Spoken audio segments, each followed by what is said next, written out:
So we're here today to talk about how AI has broke your online class, how it's broken the browser, how it's breaking everything, and we are going to talk about what can be done about that. All right, so you're probably very used to the problems that we're having with online learning today. Students are cheating using AI. They're using AI inappropriately. They're using AI in ways that contravene the educational intent of the classes that you've worked so hard to design. Here is an example of that problem.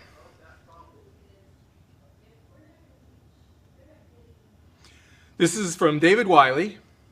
This is a video that he has posted on YouTube of ChatGPT in agent mode using the browser built into ChatGPT. Given the login credentials for the student, or for him, he's created this for this example. You'll see it here. ChatGPT is independent now of the user logging into a Canvas course, locating an assignment that is due, reading the assignment instructions, completing the assignment, and submitting it, all in agent mode. The user is not interacting with ChatGPT or Canvas at this point in this demonstration. So there it is. ChatGPT in agent mode has demonstrated its ability to log into Canvas, find an assignment on its own, complete the assignment, submit it for grading. All right, so what else is breaking? It's not just online learning that's breaking. Everything seems to be breaking. So if we take a look at some of the headlines. All right, so let's take a look. What else is breaking? And this is just some examples that I've gotten from my daily browse of the world's internet news sites. Xania Monet has been signed to a label for $3 million. Xania Monet is AI. This person, Talisha Jones, is the person behind that. And I've listened to some of the songs. It's kind of a slow rhythm and blues kind of music. It sounds pretty good. It's not really my kind of music, but it sounds pretty good. If you came on board a little bit earlier, I was playing a song about how the online teacher blues, that was generated and performed by AI. I wrote some of the lyrics, AI wrote the rest of the lyrics, AI composed the music and is performing that music. AI has broken online learning, your browser, and is breaking the music industry. Here's another example. Walk My Walk, a country song, made it to the top spot in Billboard's digital sales of country songs. Now that's a fairly small sector. We don't have to panic yet. That's only like maybe 90,000 people buying that song using the services but it's still pretty significant. Another one, earlier, Velvet Sundown has over 900,000 listeners, totally AI, on Spotify. AI is breaking music.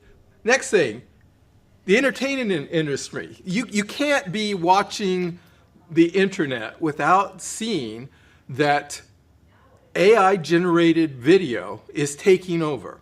Here's an example. Tilly Norwood, if you haven't heard of her, she is an AI actress who has been signed as a performer and we're expecting to see Tilly in movies. This is an example of AI breaking another thing, in this case, the entertainment industry. Of course, where are we in a world where it's becoming increasingly difficult to tell AI-generated people from real people in video? That's a scary thing to think about. AI is increasing its capacity faster than you can imagine. Okay, so let's take a look at this. Draw your attention. This is the human baseline. This is where a human being, an average human being, is expected to perform on these tasks. Image classification, visual reasoning, medium level reading comprehension, visual common sense reasoning, multitask language understanding, competition level mathematics. And you can see, starting 2012 through all the way now this data comes from 2023. All but these two are at or above the human performance baseline. That means in 2023, in these measures, now there are other measures that might have different results, but in these measures, which are used, I mean, this did come from Stanford. It is a huge report. I think it's acceptably accurate and valid and reliable for me. We can see that as of 2023, AI was at or very near human baseline performance in these kinds of things. I've heard from an expert in AI that currently doing with this Chat GPT is at 170 to 175 IQ. Is an estimate that an expert in AI. I haven't seen that published anywhere. This is a personal conversation I had with someone who is an expert in AI. So you can see if that is true, then we are probably no longer here. AI is probably more in this area, outperforming humans in these kinds of measures. That has massive impacts for those of us who are teaching online, even those of us who teach face-to-face, and are working in an environment where students are using AI to contravene the educational intent of our materials and our classes. But there's more. AI continues to expand. So one of the things that used to be the litmus test that some instructors would use is, oh, AI cannot do a good job of self-reflection. I'm here to tell you that that is probably no longer the case. If you haven't seen this, this is a website, the Sophia AI. This is an experiment. There's some controversy about this. Some people say that the AI has been specifically trained in this way. But if you take this, not even on face value, but just on what you see here, and I've never even interacted with Sophia online. I've not bothered to do that. I don't care to interact with AI that thinks they're human. But this is a website that is written at a scholarly level explaining how this developer took a large language model and through careful methods has taught this AI agent to become more human, more self-reflective, and much more difficult to distinguish from human beings when interacting with others. So you all are familiar with the Turing test. Turing in World War II, brilliant code cracker, famous mathematician. He hypothesized that at some point, human beings and computers might not be distinguishable from each other, and the Turing test is one that he sort of laid out the ground rules for, which is if you interact with the AI and you cannot make a determination whether or not that AI is a person or not, then that is an AI that's considered to pass the Turing test. There have been several models that have passed some models of Turing tests. This one is supposed to have been able to do that. I haven't verified that, but this is just an example of how AI continues to advance, and things that we used to think, oh, this is our firewall about AI, it's no longer true. It's not just AI. Our problems isn't just AI. If it was, we could just, nuke AI. But we also have problems in that our students are coming to us lacking self-regulated learning skills. In other words, they haven't learned how to learn in an academic environment.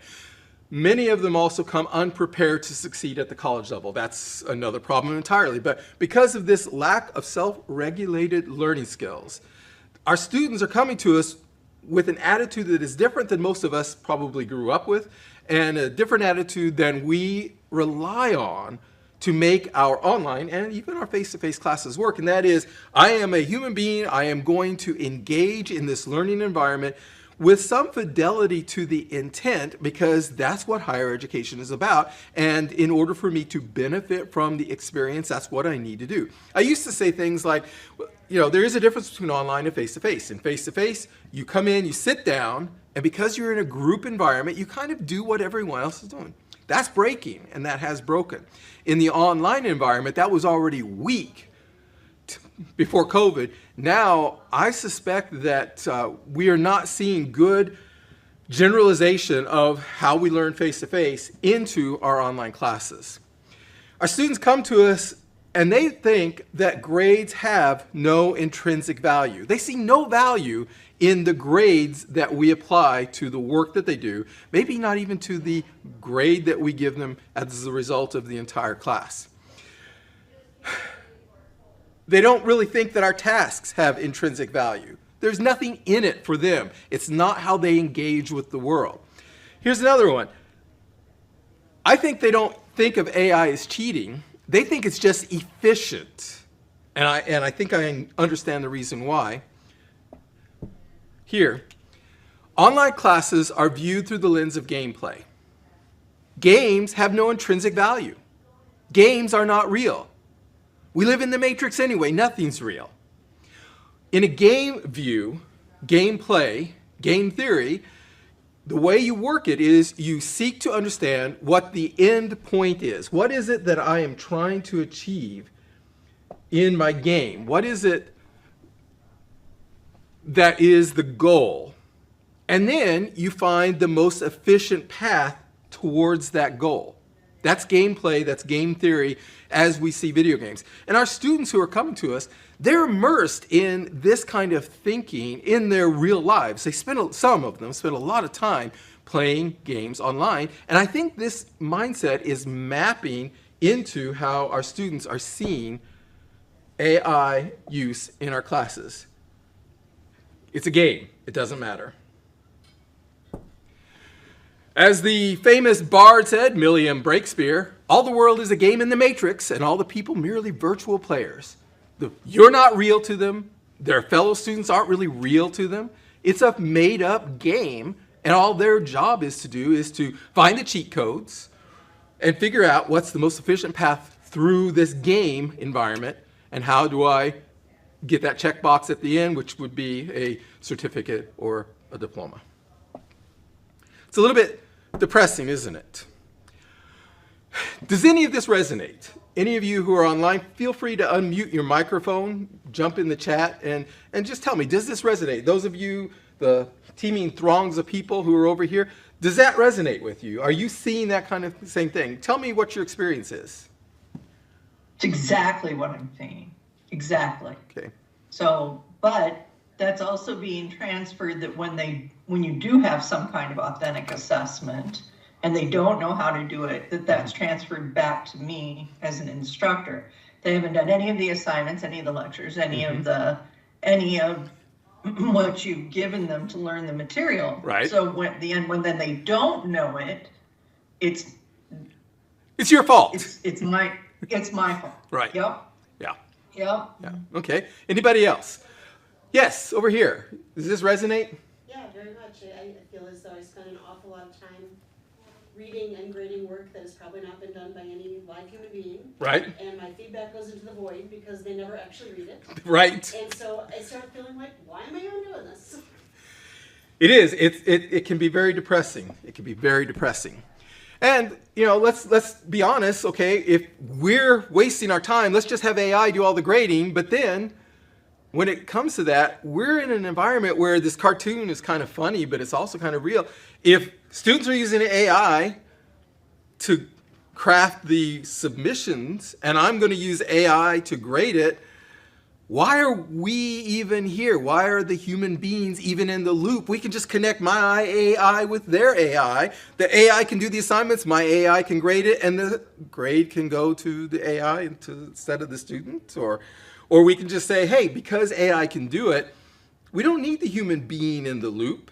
And that's something I want to avoid. I think that I think it's critical for us to find ways to break this cycle so that we don't end up in a fake system. So we don't give in to the idea that we're in the matrix and none of this matters, because it does matter. It matters a lot. Here's where I think we are. We can, yes. Can I add a thing? Yes. I'm sorry. Just one thing really quick. I have made one observation. We have a hybrid class that utilizes online materials and then a completely online class. And I can say that for whatever reason, just that weekly check-in with live students, knowing them makes all the difference in the world in their satisfaction with the class and how well they're doing, just that one personal contact point. Yes. But it doesn't transfer online. So it's just as a side note. No, that's an excellent point, and that is one of the options. So here's where I think these are the options that are very apparent. We can continue with no changes. We can just say, I don't care.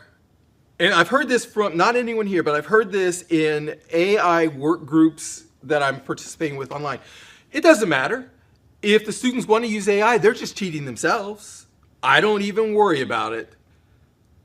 That's one attitude. Or we can say, I'm going to continue with no change because I trust the system and I believe that Canvas will find a way to stop AI from entering its courses. I believe that there is some kind of magic that's going to happen that's going to make this go away.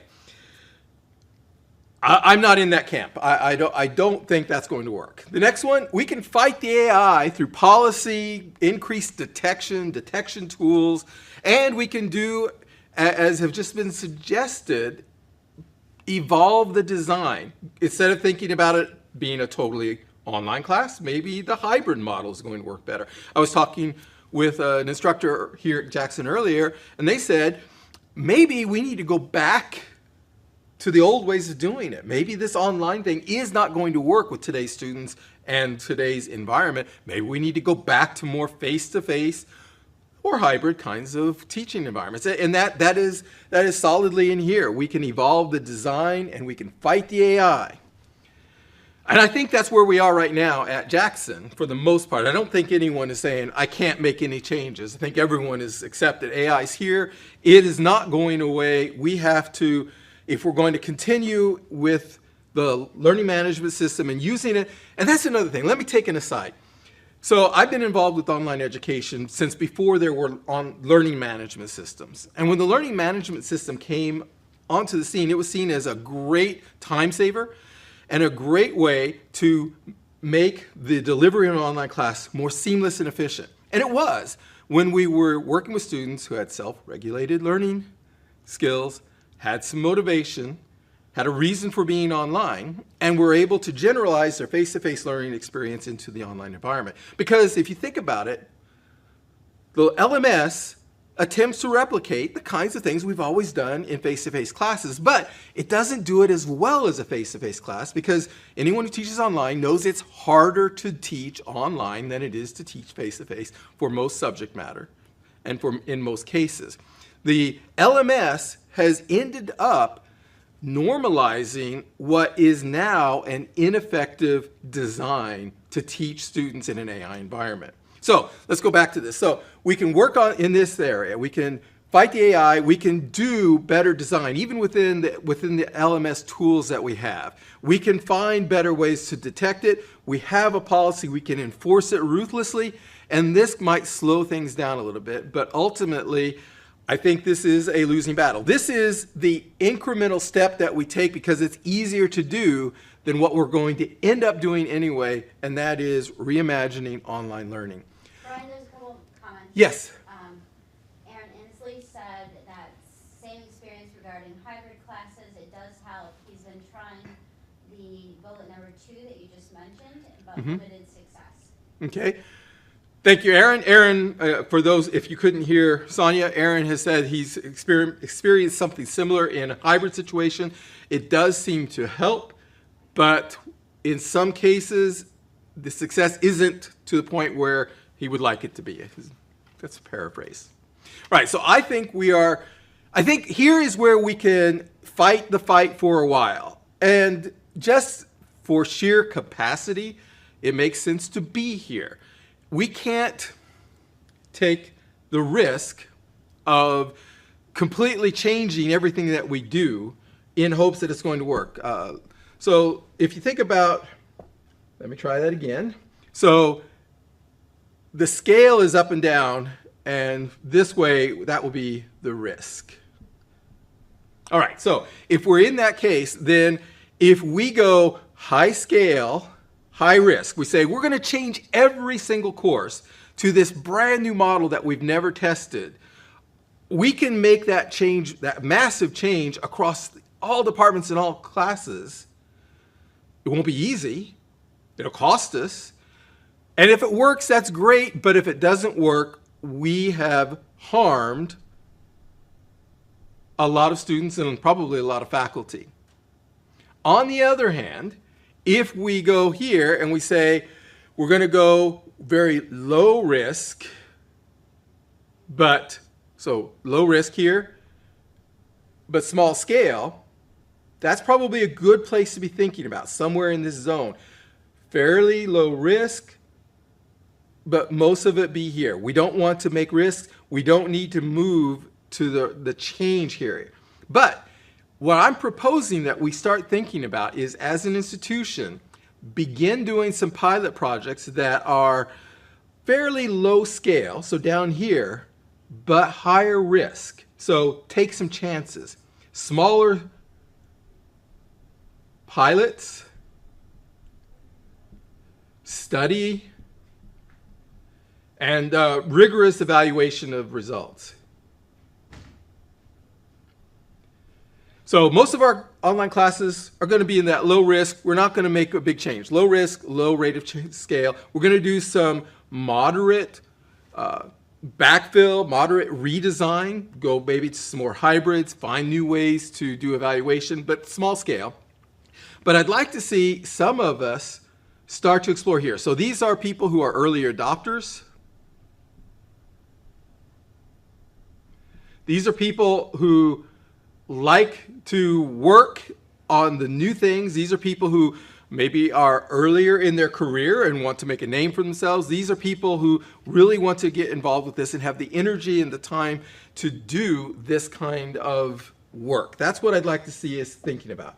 And that's what I'm proposing today. What I'm proposing is that we think about, as an institution, initiating some pilot projects. Center for Innovation has some funding, and what I'm proposing that we do is we find people, maybe like you, who are interested in being part of those pilot projects. We create a community of inquiry, we study the problem, we do some real deep conversations with students, find out where their minds are, what appeals to them, what doesn't appeal to them, how they're thinking about education and online education.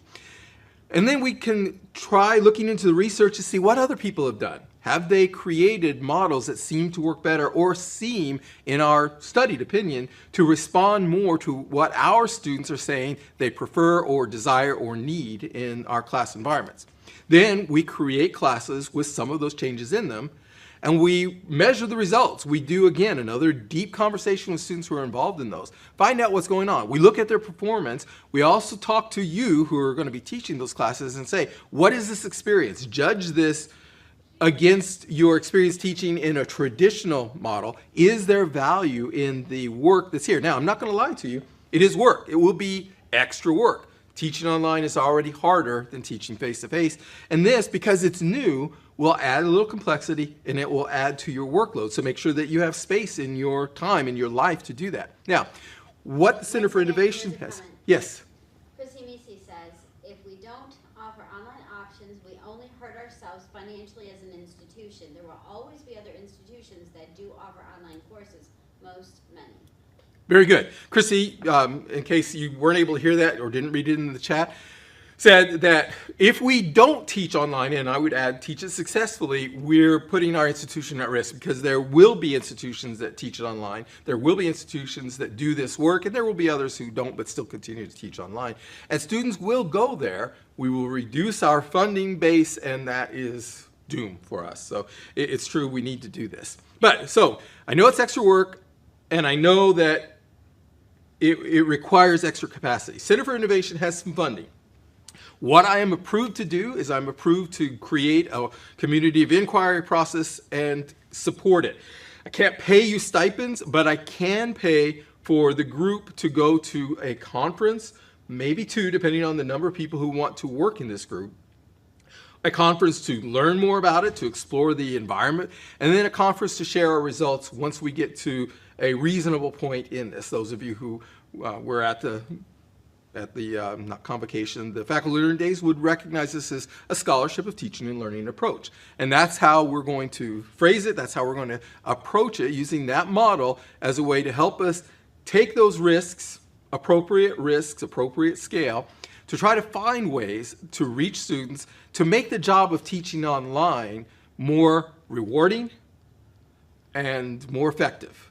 And if you're wanting to join that, I'd encourage you to talk to me. Just email me and say you want to be at least interested in coming to the next discussion about this topic that we're going to have, which will be at some point in a few weeks, where we'll be thinking about what does this look like, what's the time frame, what's the time commitment, what are the expectations, and so on. So if you're interested in that, please talk to me and share this information with your colleagues. Anyone that you know who likes to work on the cutting edge, is an early adopter, is comfortable with technology and comfortable with change, encourage them to contact me and become a part of this pilot experience.